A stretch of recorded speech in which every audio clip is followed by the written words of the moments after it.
The student newspaper at the University of Notre Dame recently ran an unusual staff editorial on the front page. It took up most of the front page, right above the fold, and of course it was featured prominently on their online newsletter and website. The headline read, "AI Proof the Curriculum." The editorial was unusual because it was calling on the administration to revamp all the courses in the university's core curriculum. These student editors were arguing that the core curriculum, which is a set of courses in things like philosophy and religious studies, and which every undergrad is required to take, they're saying that core curriculum, it just isn't working anymore because of the rise of AI chatbots. Why would these students read 80 pages of Socratic dialogues for a discussion group when a few hundred-word summary from Gemini will do? As of now, the responsibility to forego AI lies with individual students, but to expect students to always restrain themselves from doing so is naive. Often, what occurs is that some dedicated students actually do the difficult work asked of them, while others float by with the help of AI. Students who rightly choose to complete their work in line with their professors' AI policies should not be penalized for their academic honesty. AI should not only be prohibited in their lower level courses students most often take to fulfill their core requirements. These classes should also be restructured to make AI use functionally impossible. Assignments should be formulated in such a way that students cannot use artificial intelligence tools in substantive ways. That is Redmond Bernhold. He's the opinion editor for Notre Dame's student newspaper, which is called The Observer. He co-wrote that front page editorial, which ran in October. I was excited to connect with this student editor, apparently folks call him Reddy, to hear more about his argument. Because these days, you see lots of articles in the national press about college students who are happy to cheat on their homework with ChatGPT and Gemini and other tools. But this seemed like a case of a group of students saying, please, make us work harder. We need to learn these basics for ourselves. We want more out of our education. And yeah, if that means working harder and sitting down and reading 100 pages of Socrates, then so be it. But I think, yeah, it's about reinforcing what it means to be here at Notre Dame and what it means to get an education. I know there's a lot of discussion among especially entry-level positions about if a college degree is necessary, and higher education is in a massive crisis right now. So to have a top 20 degree from no matter what college it is, it means a lot, and we need to reinforce that narrative. Hello and welcome to Learning Curve, an exploration of what it means to teach and learn in the age of generative AI. I'm Jeff Young. Today we are diving into this issue that Reddy and his fellow undergrads are raising about whether the core curriculum on campuses across the country needs to be shored up to make sure students are learning the basics of reading, writing, math, and basically thinking. Can these required courses be AI-proofed? And will universities like Notre Dame make these changes that the students are calling for? So Reddy is a senior, and he is majoring in biochemistry and minoring in journalism. And he's hoping to go into maybe business reporting. He's going to be graduating in just a few months. So this issue of whether his degree is perceived as valuable by employers, it's very pressing. And when I asked him how the student editors decided to write this editorial, I learned that plenty of other students on his campus share his concerns. The editorial board, me and the other top editors of this newspaper have always thought AI is such an interesting topic here at Notre Dame's campus because the main policy instituted among the whole entire campus is a blanket statement basically saying that it's up to each individual professor and that ultimately the student has the right to know that their work cannot be substituted for AI. And that's pretty much it. There's no other details and there's no other university response to something that's so palpable. I mean, you go walking around the library or any other academic building and you see chatbots pulled up on nearly I would say, half of the computers. I mean, it's everywhere. And so, as an editorial board, we were kind of discussing this topic for a couple of weeks, and we recognized that the university doesn't have much they can do in terms of a policy. And because, as the editorial mentions, there is room in STEM for learning about AI. So adding something to blanket all students of all disciplines is really difficult. And so the point of the discussion that we sort of found ourselves drawn to was the core curriculum, because that's something no student can escape here. It's something that is inherent and makes Notre Dame very distinct. We take 2 philosophy classes, 2 theology courses, and a bunch of other requirements to make ourselves have the Catholic education. Yeah, this is a key part of why you chose Notre Dame, probably, right? A lot of Yeah. students. Yeah. Yeah.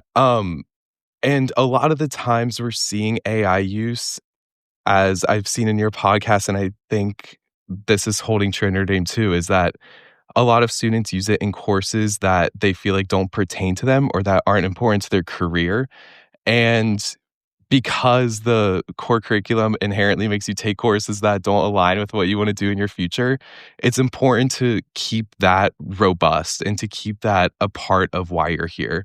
And so the point of the editorial was to double down on that and to say, we need to make these a bit more rigorous. We need to have more fruitful discussion where AI cannot penetrate the dialogue that's happening in these classes, because it's supposed to be meaningful. You're supposed to take something away. And right now, we're not seeing much of that. Basically, you're saying I'm just going to put it this way and then push back if I'm wrong. But it's almost like you have invested your time and energy, and you got in, and somebody's paying for this experience. You don't want it to be threatened, the reputation destroyed, as if people are just soon perceived as just phoning it in for part of why it's special. I feel that's exactly right. I mean, someone ultimately paid $320,000 for these Notre Dame students to be here. And we need to make sure that we're getting the most out of that, and that we chose the school ultimately. So we need to keep that in mind. And I don't know. It's funny because I love your own major. It seems like it blends STEM and humanities, right? I mean, a lot of people double major.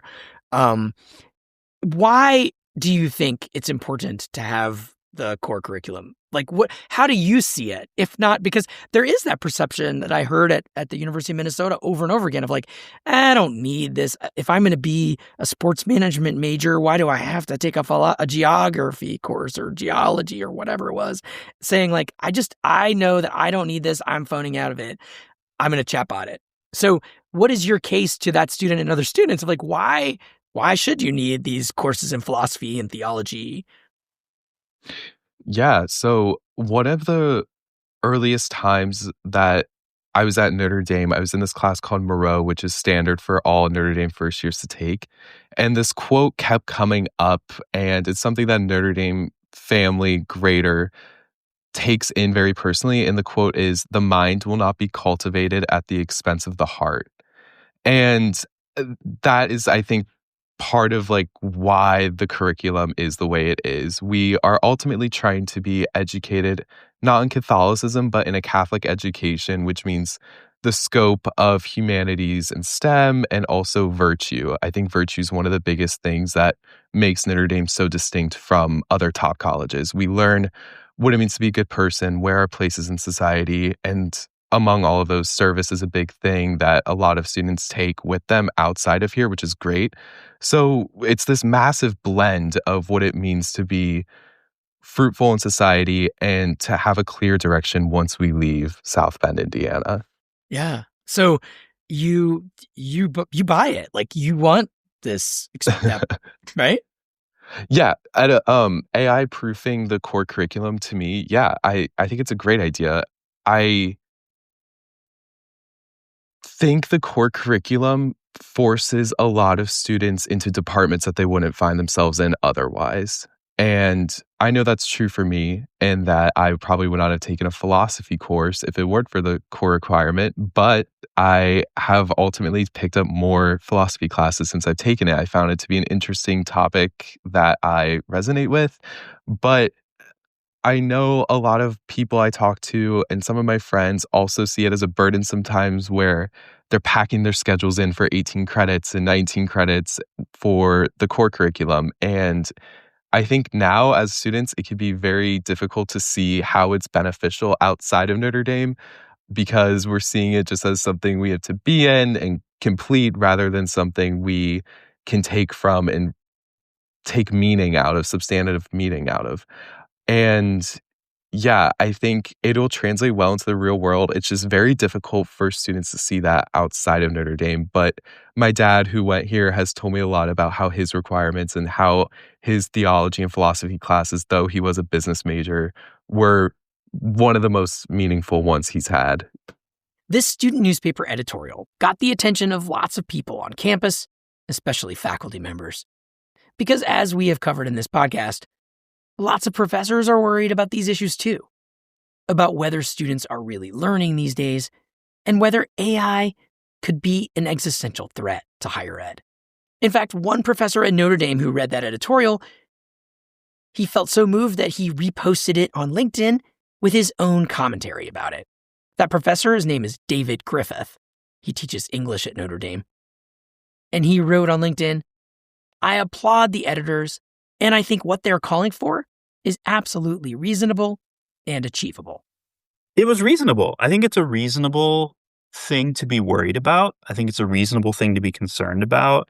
And I thought it was a reasonable request for the students to make of the faculty and of the university. And because I didn't read that editorial as saying, hey, make everything fair, right? I guess you could read it that way. I was reading it as, especially toward the end of the editorial, I was reading it as the purpose of a liberal arts education is to help shape us as human persons. And, we're losing out or missing out on that if the work that we're assigned and the courses, that we are, being offered can be completed in this, it can be completed by, chatbot, right? Yeah. Which I read as, and I don't think they really get into specifics in the argument, but what I read as a kind of indictment of the kinds of work that they're being asked to do in these courses, right? As an academic advisor, which is kind of half of my role here at the university, I talk to students all the time about the general education courses, which we call part of the core curriculum that they have to take. So, for example, students in the humanities who are they're still required to take a science and technology course. They're still required to take a mathematics course, right, to graduate. Yeah, you could, if you wanted to, based on what I'm hearing from a lot of the students, you could use ChatGPT or the like to do the work for you. Yeah, there's a lot of tools. Yeah, and Right. what would you learn? And so that's how I read the editorial. Is that here are the students who are in the midst of it, or experiencing it every day, and they're asking for an education. That's what they're asking for, right? They're not being asked, "Hey, just punch my ticket, so I can get on to the next level of credentialing," which a cynical view of higher education, would kind of see it that way. And I'm not saying that there aren't still, aspects of higher education that are like that. But that's what I see them asking for is like, please, hold us to this higher standard. Provide us with the kind of education that the mission of the university, is dedicated to. This professor noted that he didn't see the argument as so much about fairness. But when I asked Reddy about that, about whether for him this is about making sure students are being fairly measured for the work they're doing, he had a different take. I mean, personally, it's definitely about fairness because I've been in the situation where I go to complete assignments without AI and then I see classmates who do, and sometimes they do get the higher grade. And it is a bit, in the moment, a bit sad, but I think it's something that's not just particular to here too. I know a friend who goes to another top 20 who completed a French essay and she did it completely on her own. And then one of her friends at the same college did the same assignment with the help of AI. I don't know if AI was completely writing it or just generating ideas or what AI's role was, but the friend of a friend got an A and my friend got a B plus. And she was taken back from it because it was something she had been working on for weeks and it's this major assignment. And so we're seeing this come up more and more because students are also finding ways to circumvent how it can be detected in assignments and using it for things that don't translate into being scanned, because ultimately all assignments would be scanned through Canvas to see if AI has been used. So we're seeing it more so for how things are constructed or idea generation and stuff like that, which can be pretty hard to trace. And that is since it's square one in the process of these assignments and taking something away from the class, you're seeing it just completely hinder all virtue and value of what it means to be in the core curriculum. So some of it's fairness, but it also comes back to the value of the Catholic education here. I see. So it's both. Yeah, for sure. It's so funny. I feel like you underplayed that, and so I don't want to put words in your mouth, but I mean, that must feel like hard to, you were said like mildly frustrating or disappointing or whatever, but in a way, like, I mean, this has not been a thing before, right? Like when I went to college, I took a philosophy class, but there was not a ChatGPT at all. Like it was not a possibility. So everybody's like, but I can imagine a real, like, being upset, like emotionally frustrated by that. I don't know. Yeah, I've been deeply upset at it at times for sure. I think especially in classes where where I find myself really interested in the topic and something that I'm pursuing in my future, for example, a journalism class, but students who are just taking it as this sort of elective or not taking it as seriously as they should be can bypass with AI faster and maybe with a higher grade. And it's really troubling in the moment. And I have been very frustrated by it. But I think it's maybe become a desensitizing topic where I just have seen it so much and I've heard about it so much that it's just something I've come to reckon with and to live with. And yeah, I think fairness is a big issue with this. And why can't, I guess, this is going to just sound like, just take the question as like not a judgment by me because I'm just the middle person. But, why can't students just do the right thing themselves? Yeah, it comes back again to the question of optimizing time. And I know students have said that on your podcast before. And I think that's probably the biggest motif I've seen with the use in higher education is that students want to designate their time away from the busy work or the assignments that they can feel like they can complete really easily. And I think they often use AI to complete those busy work assignments, those ones that aren't massive projects. And in turn, maybe they're not learning stuff along the way, and they're likely not. So when they go to these bigger projects and these larger portions of their grade, they probably will return to AI because if they couldn't learn something through the class and up until midterms or up until the final, they're likely not going to be able to do the final thing at hand. And it's just been something really interesting we've seen play out across since my freshman spring. And now as a senior in my fall semester, it's really amplified and escalated to, I use AI, but not in the ways that I'm seeing those around me. I use it to scan to make sure I didn't miss an Oxford comma or to do these little tasks. So there is some value in the humanities, but yeah, it comes back to the question of busy work and the value of busy work. Yeah, I mean, David Griffith called it a indictment. You read the article, the opinion piece you co-wrote as an indictment of the faculty of these courses. If they could be done by chatbot, then it's that's a problem. That it's a failure of the faculty. Is that fair?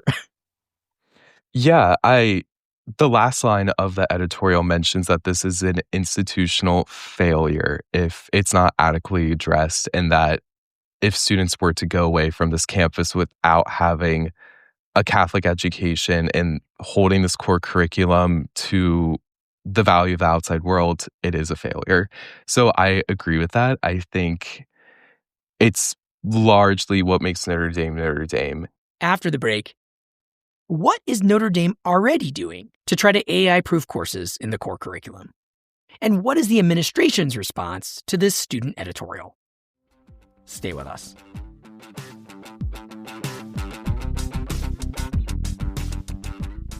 Hey, everybody. I wanted to tell you about another podcast that I think you'll enjoy. College Matters from the Chronicle. College Matters is a weekly show from the Chronicle of Higher Education, and it's a great resource for news and analysis about colleges and universities. The host, Jack Stripling, is my former colleague at the Chronicle, who has covered and investigated higher ed for 2 decades. Jack really knows his stuff, and I think you'll get a kick out of his conversations with reporters and newsmakers. So check out College Matters on Apple Podcasts, Spotify, or wherever you get your podcasts. Now back to the episode.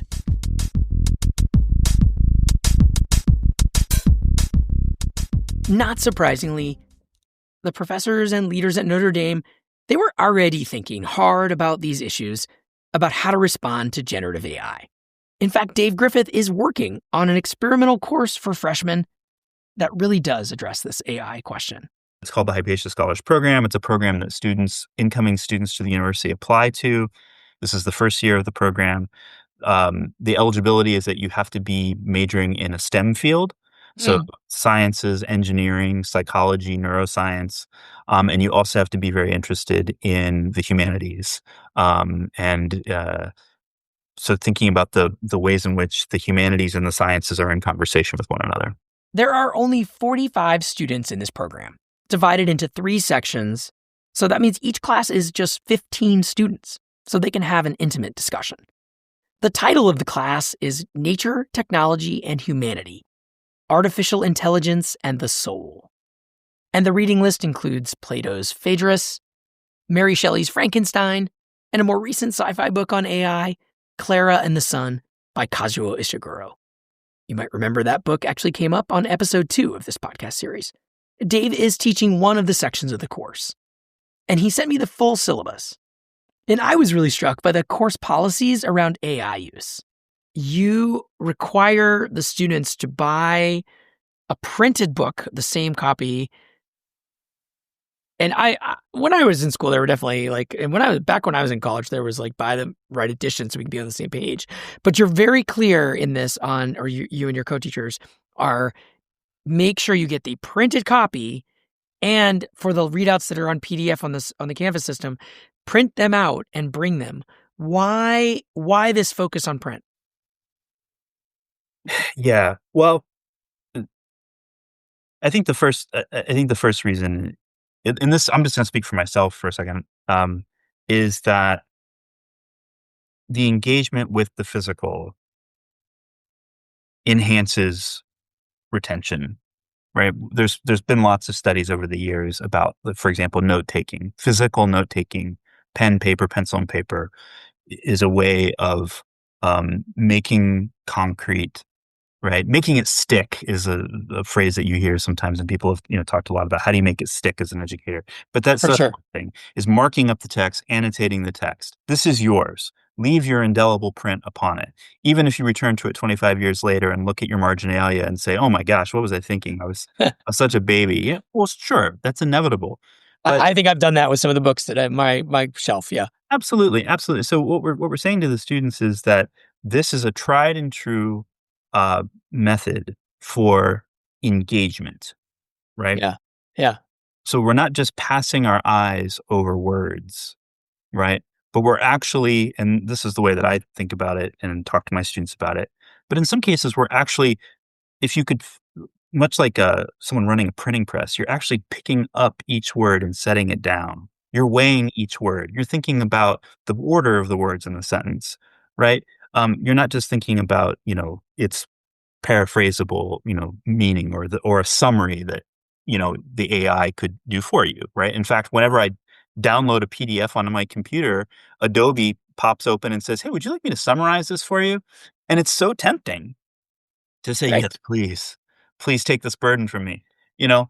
And so we're really just creating a situation where the students uh, are being given permission to engage in the process of reading in the way that I think authors intend their work to be considered, right? At least all the writers that I know, right? Yeah, and it does get to the theme that's emerging in this podcast so far is like a wrestling with. It's come up in a couple episodes. AI summary tools, like for instance, Notebook LM, which will ingest. If I had the PDF version of a book, throw it in there. I talked about this in my last episode, and then have a recent episode of like it'll give me a 12-minute podcast by bots giving me the highlights. And it sounds like you literally say on this syllabus that is not allowed in this class. Yeah, I mean, we are allowing in very targeted, explicit ways for them to experiment with AI chatbots and For other assignments, right? right. Yeah. For example, I just came out of a meeting with a student before we jumped on Zoom here. Uh, this is a student who came in to talk about the revision of her midterm essay, in which she's writing about Frankenstein's monster, and she's writing about whether or not Frankenstein's monster is human. And how could we make that? And is there a way that we could actually make that argument? Right? Is there any evidence in the text for that? And I'll won't get into all the other details of it, but one of the things that came out of that conversation is the student said, "Well, maybe I'll kind of engage in a little bit of a Turing test uh, to see because we had read Alan Turing's seminal article on machine learning, Right, to test whether a machine is human or right, capable of presenting or Mm. tricking us as it were into deceiving us into believing that it's human or Mhm. uh, and she said maybe I'll do a Turing test. I'll ask Chat GPT or Gemini. I'm going to construct something here using this tool. And I was like, Yeah. So basically test the character of Frankenstein as presented in the text of Mary Shelley's Frankenstein, and then run it into something that's like a AI judge of humanness, so to speak, or like whether it would pass a Turing test. yeah, absolutely. And so I said, I don't know what's going to come of that, but I love the idea. Go for it, experiment with it. And I think that that's the spirit in which we should be in institutions of higher education, encouraging students to engage with these tools. We should be asking them to be curious about it. We should be asking them to be judicious. No, that's a cool idea, but not. But back to my question. But it is in the syllabus not to run that through. Like it's like prohibited, so to speak, of running the text through Notebook LM to have it make a podcast summary. Yeah, in so many words, we're saying, look, this is the way that we're going to come to an understanding of the text, right? Is that you're going to read it on your own, that we're going to get together and we're going to talk about it, as a group. And really, I mean, the way that I would put it is that we're highlighting the communal nature of reading, which used to be much more prevalent in our reading culture, right? Is you would read, books in community, right? It wouldn't be just this, I'm going to put my headphones in and listen to the audible version. Not that there's anything wrong with that. Not that there's anything wrong with that. But the communal nature of knowledge making, for example, right?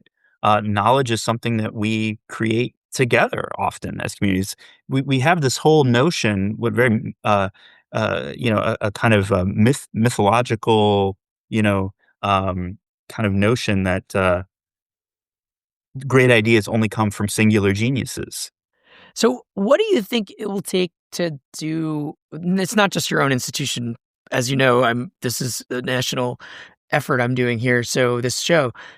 What do you think it will take for universities to respond to that, to do that? If some may already, be heading in that direction. What will it take to get the change that these students are asking for? That's a great question. I mean, there's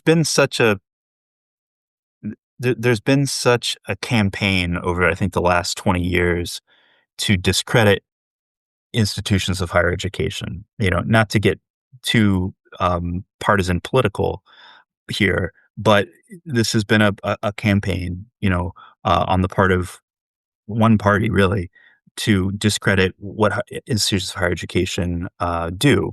And I understand that there are lots of important there's lots of important reasons to try to consider fairness and to try to consider multiple perspectives on an issue. I get that if we are falling down on our job as being institutions of higher education and learning, right?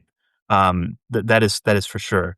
But I think what it's going to take to answer your question is it's going to take a real crisis of faith, if we're not already there, a real crisis of faith on the part of the part of the public in terms of what is that diploma worth, right? Yeah. What is that piece of paper that says that you have earned a bachelor's of arts in whatever, or a bachelor of science, right? Or a bachelor's of business administration or whatever it is, right? You've got that 4-year degree. That there's a crisis of,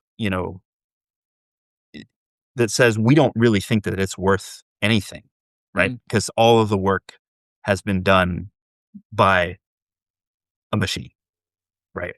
So what does it really mean it means that you chilled for 4 years and had fun with your friends? I mean, I'm hearing horror stories from friends that work at other institutions that it is entirely possible to do that. So I think it is going to take that sort of absolute lack of faith on the part of the public in higher education, and I think in some sectors of American society, it's already gone. So this course that David is teaching, it was designed before these students wrote that editorial, but I think it would qualify as what they mean by AI proof. As I talked more with this professor, I realized that he was driven to write that response on LinkedIn because these issues are deeply personal for him. I was once where they are. I was once working for that same newspaper, actually, when I was a student at Notre Dame. I worked as a writer for the Observer.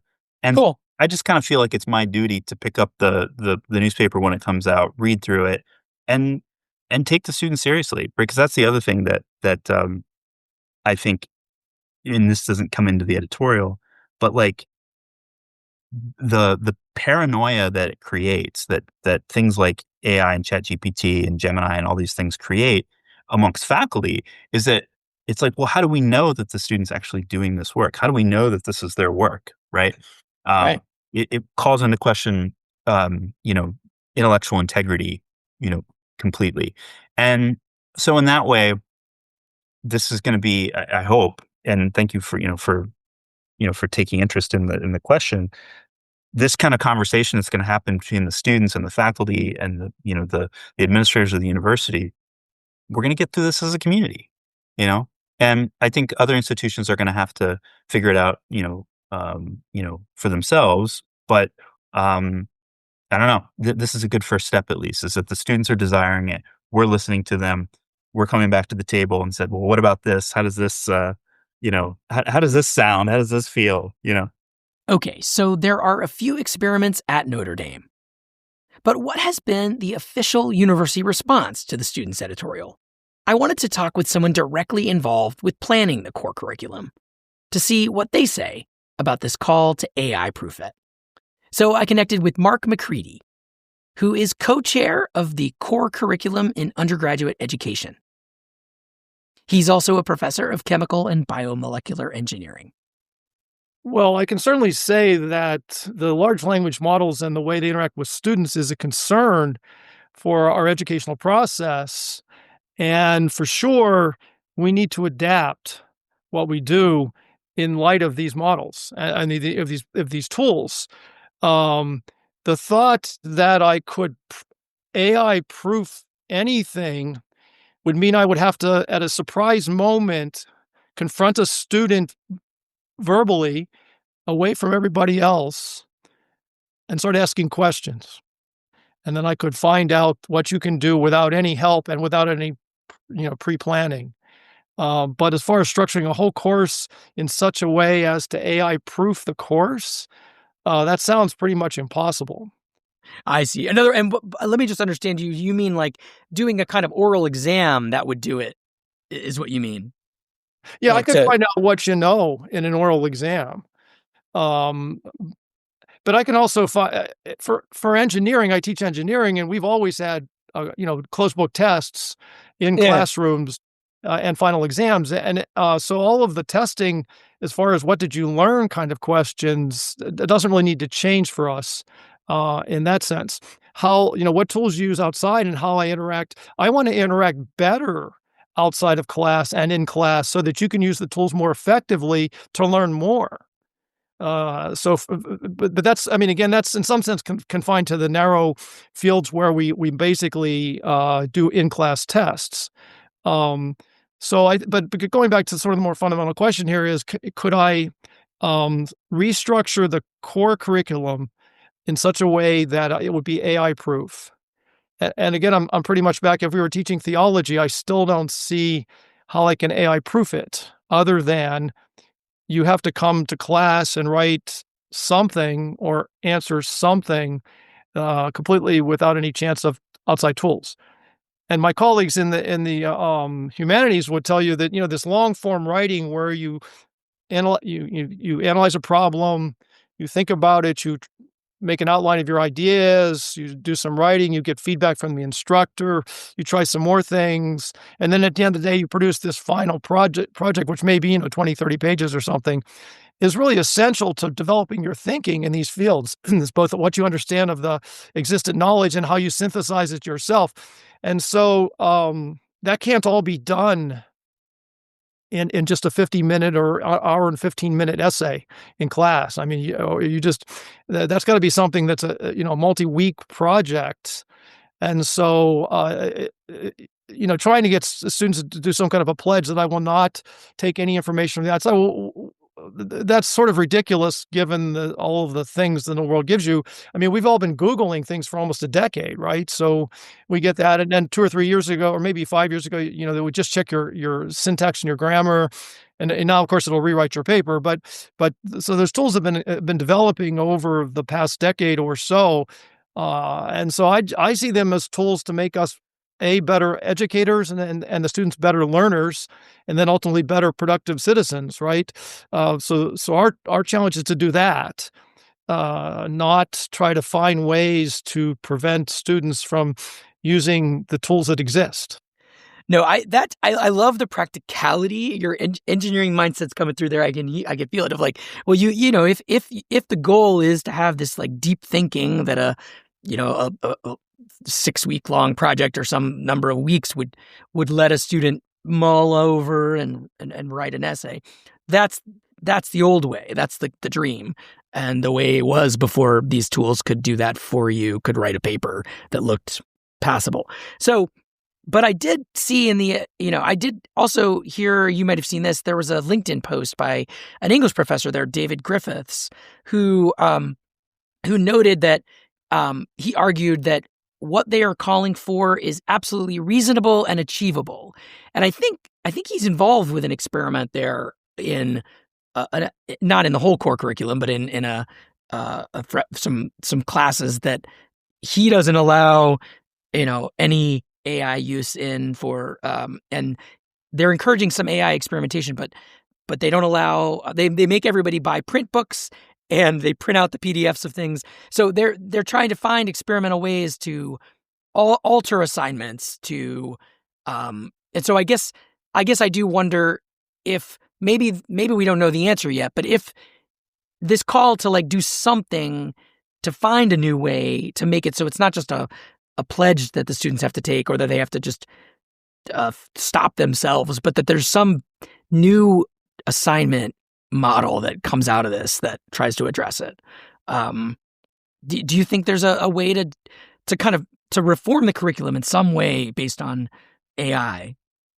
Well, I mean, I can say for sure there's dozens to hundreds of faculty at Notre Dame thinking about this problem, which means there's tens of thousands to hundreds of thousands of faculty in the world thinking about this problem. And if some, magic ideas emerged, they would spread pretty quickly. I think. No, one of the things that, we were discussing at our core curriculum meeting the other day, people were talking about ideas they were doing. And, one of the things was that you could take the writing tool, make them use all input into Gemini in a certain way that it would track all your changes, all the things you put in, all the things that over time, when it was time stamped, everything like this. So it made it look like you thought of something, you revised it, you got feedback on it, you revised it again, and you could get the whole timestamp. And so for 6 weeks that works, but it turns out there's already a tool that exists to fake that for you. So that Wow. Yeah. there's so it was good for one semester, but it's not. Mark McCready is talking about a method to prevent AI cheating that is often called process tracking, where professors ask students to use systems to write their papers that let professors go back through versions of the documents to see when the student entered each bit of information.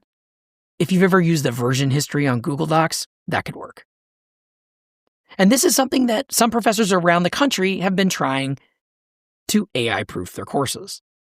I actually wrote about this trend about a year ago when I worked at EdSurge. I'll put the link in the show notes.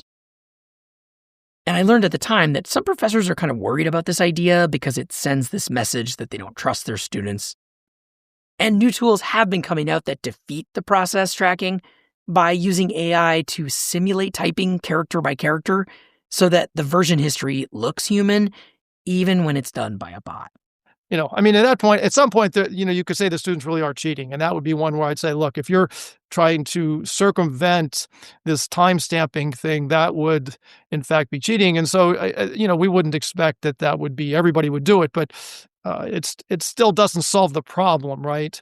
No, the thing that I've been telling visitors to Notre Dame from the time I was chair until now, I would say, some of the things we do in engineering and chemical engineering, we pose very complicated situations that involve very deep thinking, and we work through them. And I don't care if you ever use it in your career, you benefit from thinking about hard problems and reaching your own solutions. So that statement that I make, I can have that happen other ways. But but that's not necessary. That's like something that occurs over a week or something. And again, it doesn't really address the problems in the humanities where it's something that you'd like them to synthesize ideas over a much longer time period. But nevertheless, that's kind of what I think, because I think you can improve your sort of thinking and mental capabilities by doing this kind of thing. Maybe I'm wrong, but I'm pretty sure I'm right. I'm hearing that you actually see benefits to having AI tools kind of enhance the kind of things that the core curriculum has done well in the past, if in the future. Oh yeah, no, I would hope so. If you look at the core curriculum, obviously it's fundamental to Notre Dame. It covers a wide, variety of subjects, especially the ones that you don't major in, right? So if you're a theology major again, then you're fine in theology, philosophy, those kinds of things. But you may take one science, one math course or something like that. And so that's the place where I think these tools would be kind of important, even if you make a homework assignment where you use the tool to solve it. So if I'm doing integral calculus, and the current way is you go to class, you might read the book, you have a bunch of homework problems, and then you have basically a multiple choice test. And I can tell you that from engineers, when they were seniors, all of the years when I was teaching a course called separation processes, I would write down an integral that was essential to the subject, and I could find out half the students didn't really understand what an integral was. Okay. Yeah. Those were engineers. Now, some of them, they may have at the time they knew how to calculate the value of integrating x squared to be x cubed over 3. They could do things like that, but they didn't know that it really was the area under a curve if you drew the. And so, what I could be doing with my AI tool, and you taking one of these fundamental subjects, I would ask these questions that you could use the tool to solve. But if you read what it wrote for you, it would write it in a way better than you would have probably got it from me just lecturing on the board. And then you're doing the homework when you're only half engaged. right? So I could think of assignments where I just simply assign you to use the tool and answer some questions.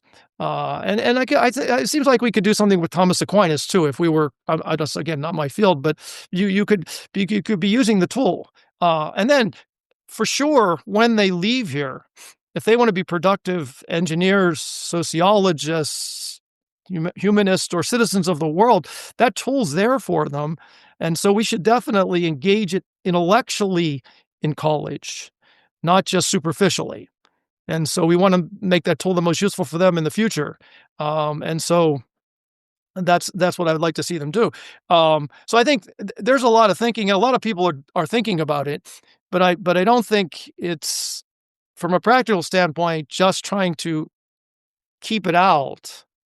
I just don't see how that's going to work. Let me ask you this: you're in this. You referenced a meeting recently with the core curriculum. What has been the reaction? Has this student newspaper editorial resonated? Has it been discussed at all, or is it a feeling of like you were already doing things on this?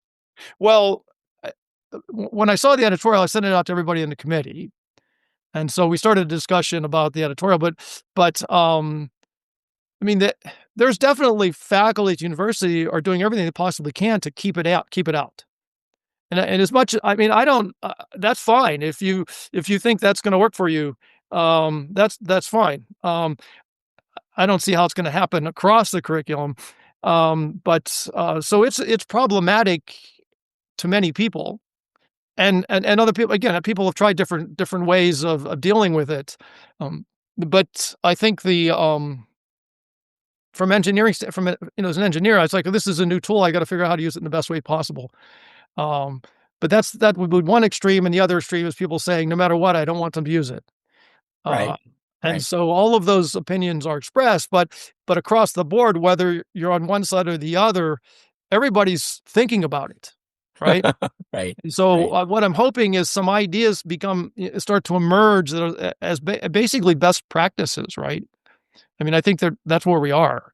Is there's ways to deal with the situation in a very the most effective way that I don't think we know yet. It's just going to take time, is what I'm hearing. There's not a way to just kind of, especially as the tools keep changing and as the landscape keeps changing.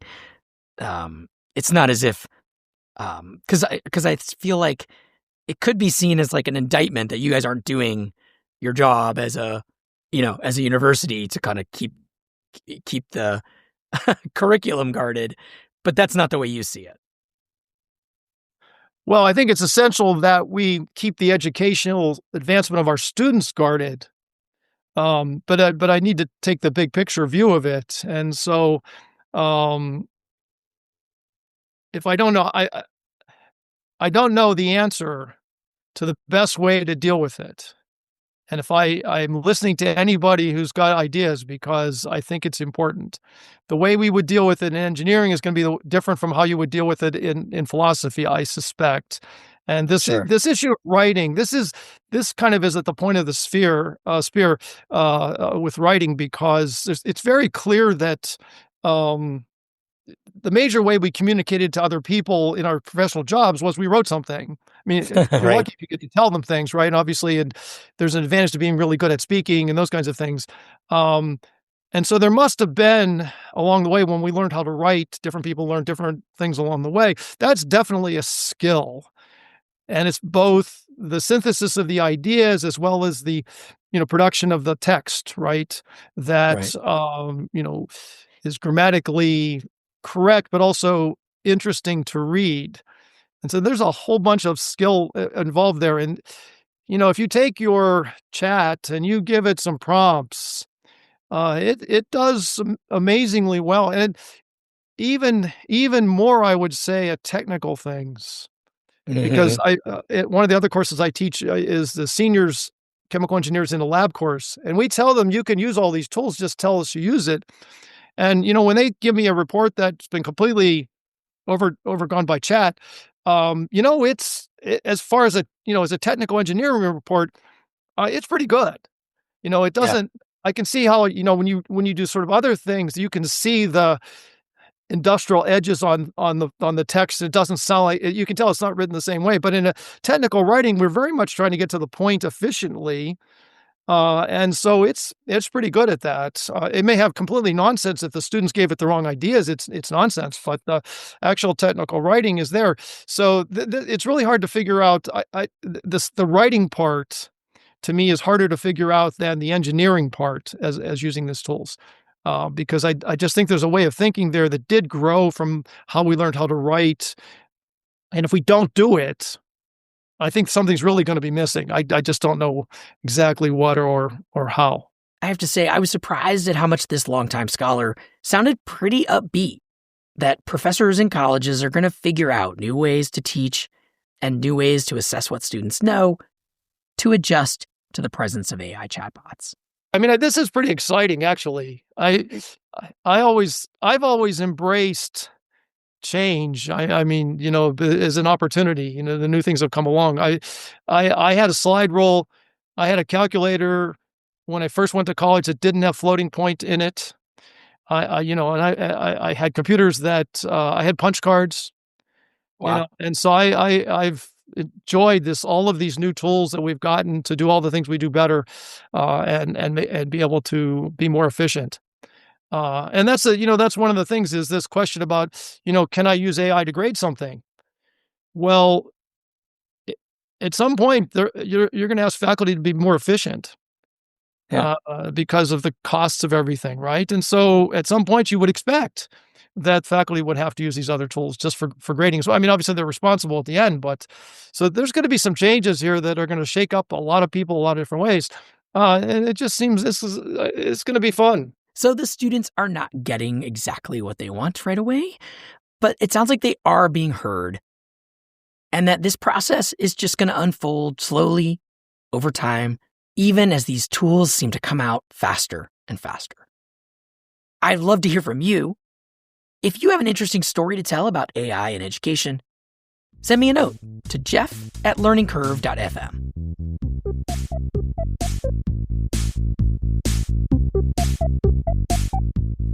This has been Learning Curve. Please follow the podcast wherever you listen. And if you like the show, please share it with a friend or post about it on social media. You can also sign up for the free Learning Curve newsletter to get show notes and find out more about the topics that we cover. Just head over to learningcurve.fm. This episode was put together by me, Jeff Young. Our music is by Kamaku, and the art for this episode was generated using the AI tool Midjourney.